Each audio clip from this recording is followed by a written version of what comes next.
In the quiet suburban town of Crestwood, nestled among manicured lawns and luxurious mansions, Mark had been a delivery boy at Sal's Pizzeria for years. It was a Friday night and he was making the last delivery of the evening. The order consisted of a large pizza with pepperoni, cheese, and garlic knots. He glanced at the address on the receipt: 123 Elm Street. It was one of Crestwood's most affluent neighborhoods, where trouble was as rare as a unicorn. Pulling up to the address given, Mark couldn't help but marvel at the lavish surroundings. The houses were stately and the lawns were impeccably manicured. As he approached the last house on the street, he felt out of place in his shabby uniform and rusty car. He parked the car, grabbed a pizza box, and headed for the front door. The sun was setting, casting long shadows on the imposing mansion. Mark felt a shiver run down his spine, but wrote it off as nerves. Mark raised his hand and knocked on the ornate wooden door. The doorbell was apparently malfunctioning as he didn't hear the bell ring. As he waited, he mentally rehearsed his usual delivery scenario. The pizza has arrived, bon appetit, he thought. But when the door creaked open, what stood before him was not a hungry customer, but a frightened 7-year-old girl with her eyes wide open. The girl's voice trembled. She whispered, "That's not my daddy, he kidnapped me." Mark's heart raced and his mind couldn't grasp the gravity of the situation. He took a step back, trying to realize what was happening. When he turned back to the girl, he saw a tall man standing in the doorway. He was looking at Mark with a cold expression on his face, devoid of any emotion. The man reached out, took the pizza box from Mark's trembling hands, gave him a good tip, and quickly slammed the door shut. Mark's fear was building and he stood still, feeling helpless and confused. He couldn't believe what he had just witnessed. What was he supposed to do? In a situation like this, the first thing he did was to hurry back to the pizzeria and inform his manager, who in turn immediately called the police. Within minutes, officers from the Crestwood Police Department were dispatched to the scene. They knew that time was of the essence in a kidnapping case. Mark led the police officers to the address, described the house and the man who had kidnapped the girl. The cops approached the mansion cautiously, putting their hands on their holsters. When they rang the doorbell, their hearts raced in anticipation. Would they find the kidnapped girl inside? The door slowly opened and the same man Mark had encountered earlier stood before them. His stoic expression hadn't changed, but this time he couldn't hide the nervousness in his eyes. The policeman demanded to know where the girl was and insisted on a thorough search of the premises. As they examined the house, their hearts quickened when they discovered a small room in the basement. It was dimly lighted, and in a corner sat a frightened girl, tears streaming down her face. She was shivering, but looked unharmed. She was rescued and quickly wrapped in a warm blanket. The man who had kidnapped the girl was immediately arrested. He had a long criminal record and was known to police as a person of interest in previous abductions. The girl was taken to the hospital for examination and then reunited with her worried parents. The news of the Crestwood girl's abduction traveled throughout the city and shocked its residents. They had never imagined that such a horrific incident could happen in their quiet neighborhood. The townspeople rushed to the aid of the girl and her family, offering comfort, help, and a newfound sense of community. As for Mark, he became an unwitting hero of Crestwood and is forever remembered as the courier who helped rescue the kidnapped child. He was celebrated for his quick thinking and bravery, though he still can't shake the memories of the terrified girl. The pizza kidnapper went to trial where he was found guilty of kidnapping and sentenced to a lengthy prison term. The people of Crestwood can finally breathe a sigh of relief knowing that their town is a little safer thanks to Mark's courage and the dedication of the local police.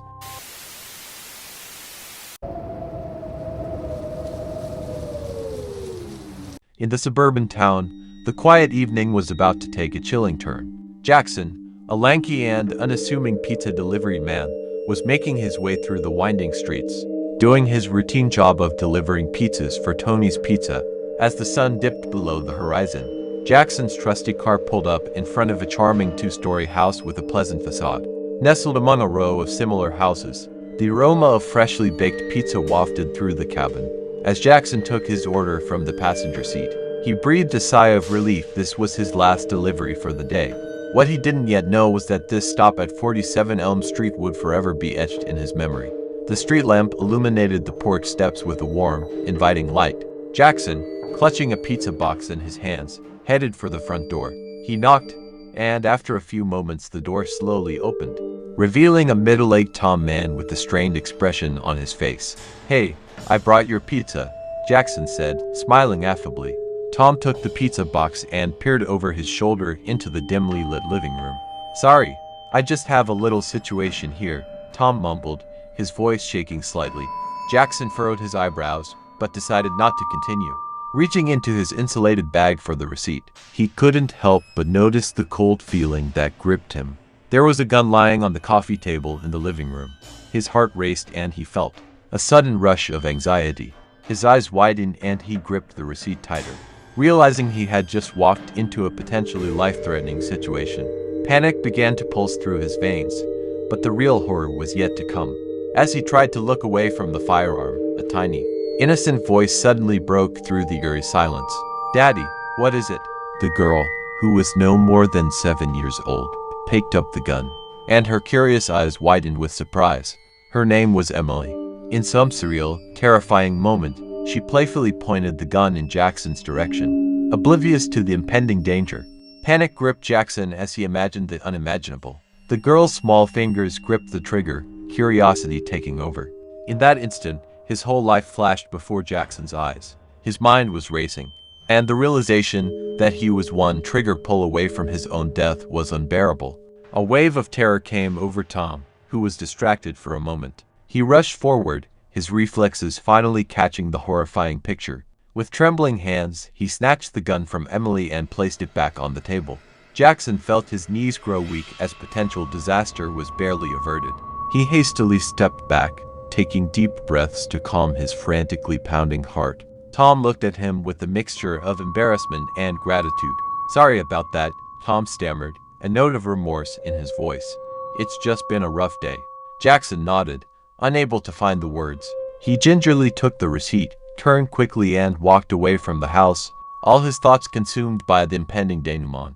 Once in his car, he pulled out his cell phone and called his boss. "I will never deliver goods there again," he said with a tremor in his voice. He recounted the incident, the fear that had gripped him, and his gratitude for being alive. As he parked outside the pizzeria after finishing his shift, he couldn't help but reflect on what had happened.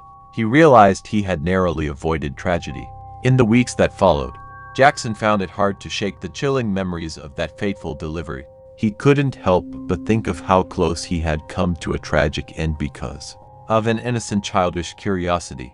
The thought haunted him, and he began checking and rechecking addresses, unable to rid himself of the sense of horror that had settled in his soul.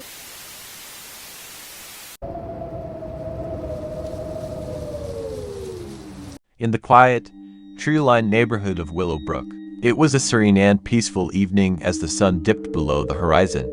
The streets were flooded with soft twilight light, casting long shadows across the manicured lawns and suburban homes. Among these houses stood a two-story house with a porch lit by a flickering lantern. Louise, a 20-year-old college student working part-time at the local pizza parlor, found herself on her last delivery of the evening. She was carefully stacking for large pizzas in an insulated bag, driving her little aging sedan through the quiet streets of Willowbrook. She was on her way to the very house where she'd been ordering pizzas a lot lately, and to the very unusual but regular customer who had piqued her curiosity. When she pulled up to the house, Louise parked the car and admired the manicured yard and neatly trimmed hedges for a while. She couldn't help thinking that there was a man living in the house who seemed to have a constant craving for pizza. Taking the pizza in hand, Louise headed down the winding brick walkway to the front door. She adjusted her uniform and took a deep breath, preparing herself for another not-so-stressful delivery. The tension was building, though she had no way of knowing why. She knocked on the door, and a moment later it creaked open. A middle-aged man with disheveled hair and a strangely intense look stood before her. "Come in," he said with an eerie grin, a strange charm in his voice. Louise hesitated, her instincts giving warning signals. She had been taught to be careful, and the feeling of discomfort in her stomach was undeniable. "I'll just give you the pizza here," she replied politely, keeping a decent distance from the door. But the man was unstoppable. His insistence intensified, and he reached out to take her hand, his fingers icy and unsolicited. "It's not a problem," he insisted, almost forcibly pulling her closer. Panic rose up inside Louise and her adrenaline-fueled instincts kicked in. Gathering all her strength, she broke free of his grip and stumbled backward into the dimly lit hallway. Frightened and disoriented, she looked around for a way out. The man's demeanor changed from whimsically charming to threatening. He rushed after her, and Louise ran into the kitchen, looking around for something to help her. Her gaze stopped on a gleaming knife lying on the kitchen table. Without thinking, Louise grabbed the knife and gripped the handle with trembling hands. She took a deep breath, her heart pounding in her chest, and slowly walked back into the hallway. Her voice trembled, "Stay back. I won't hesitate to take advantage of this." The man, apparently stunned by the unexpected turn of events, began to laugh, an icy and mocking laugh. "Well, you're a feisty one, aren't you? It's just a joke, sweetheart," he said, and there was a disturbing amusement in his eyes. Louise, not wanting to take any chances, continued to point the knife at him, her body tense and ready for defense. But her voice remained firm. "I don't find this funny. Just stay away from me." The man continued to laugh, his disturbing demeanor sending shivers down Louise's spine, but she didn't flinch. She continued to stand still, keeping her eyes on him, ready to react to any sudden movement he made. Suddenly Louise turned and rushed toward the front door, leaving the perplexed man behind.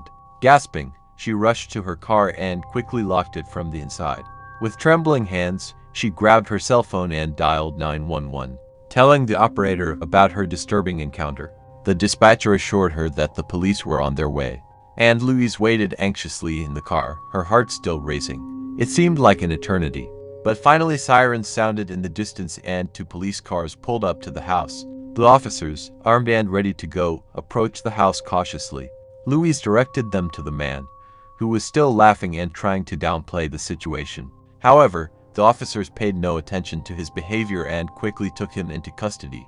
As the man was handcuffed and led away, Louise felt a wave of relief come over her. She had successfully defended herself, and she had the sense to call for help when she needed it. The unsettling ordeal was finally over. The Willowbrook neighborhood, once quiet and peaceful, had returned to its serene state. Louise continued to work at the pizzeria, telling her coworkers her story as a cautionary tale. As for the mystery man, he faced the consequences of his horrible actions, serving as a warning to anyone who would think of making sinister jokes at someone else's expense.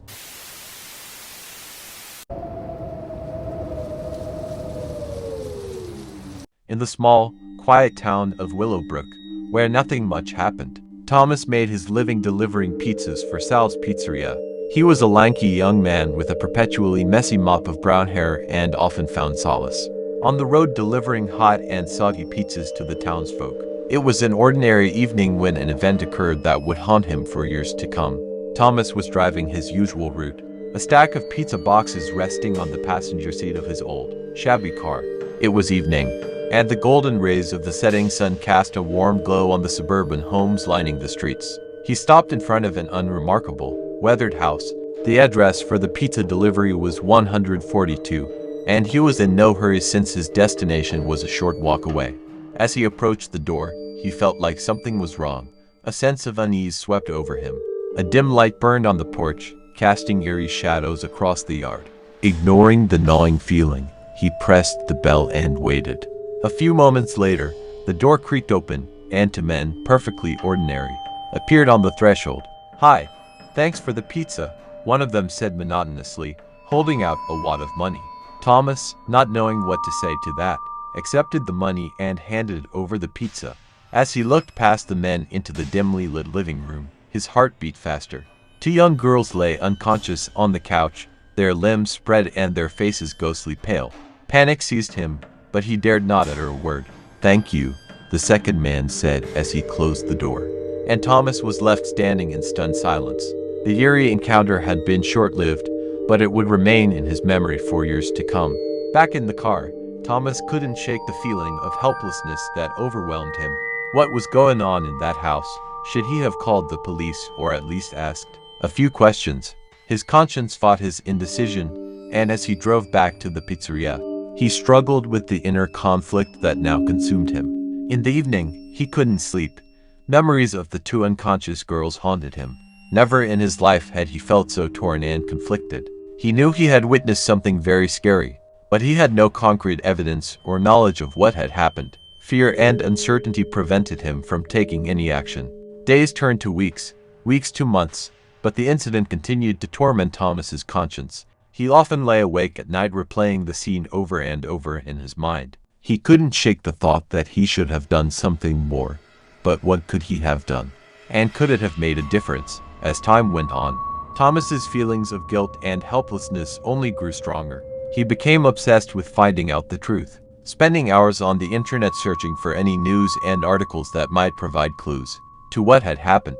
But the town remained as quiet as ever, and no information emerged. Years passed, and Thomas's life went on as usual.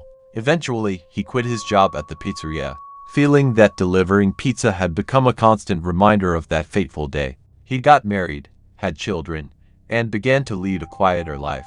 But the memories of two unconscious girls and two creepy men never left him. In moments of quiet when he was alone, he would often fall into thought, wondering if those girls had woken up, if they were safe, if he had failed them in some way. The burden of what he had witnessed remained heavy on his heart, constantly causing regret.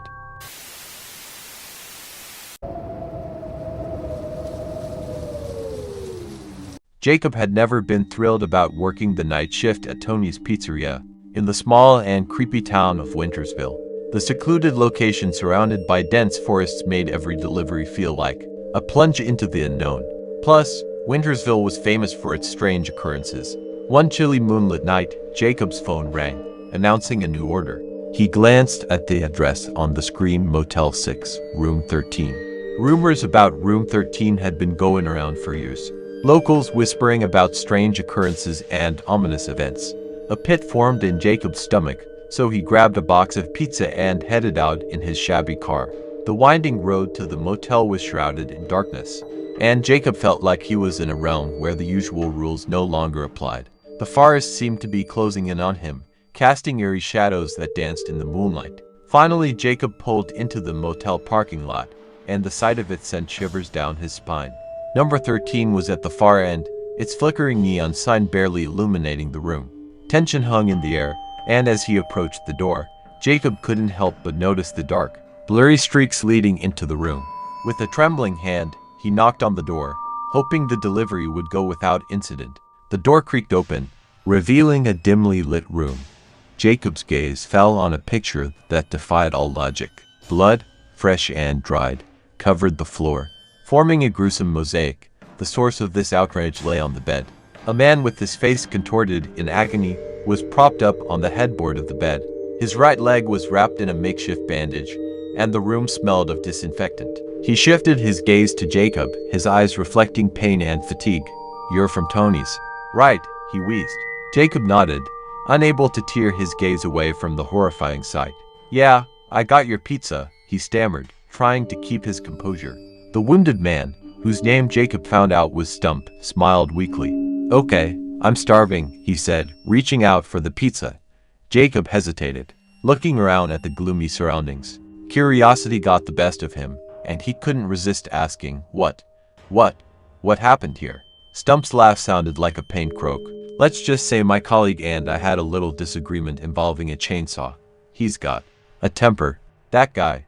The mention of a chainsaw sent a shiver down Jacob's spine. He glanced at the table where the gruesome tool lay covered in dried blood. The room seemed like a set from a nightmare dream. While Stump devoured the pizza, he recounted the terrible altercation. Jacob listened intently, unable to believe the gruesome story. Stump had lost 4 toes in the fight, and the blood that decorated the room was his. Stump had just been released from the hospital, and for some reason he decided that now was a good time to order a pizza. Finished eating, Stump pulled out a wad of crumpled bills and held them out to Jacob. It was barely enough to cover the cost of the pizza, and Jacob couldn't help but feel cheated. He'd expected a generous tip for enduring this horrible ordeal. The man's coldness irritated Jacob, but he decided he'd better hurry up and leave. As he turned to leave, a voice followed him. "Thanks for the pizza, kid. Sorry about the mess." There wasn't an ounce of sincerity in his tone, and Jacob felt uncomfortable. As he drove back to the pizzeria, Jacob couldn't shake the feeling that there was something deeply wrong with this whole situation. The nonchalance in the face of such horror, the eerie state of the room. The chain saw it all gave him a chilling feeling.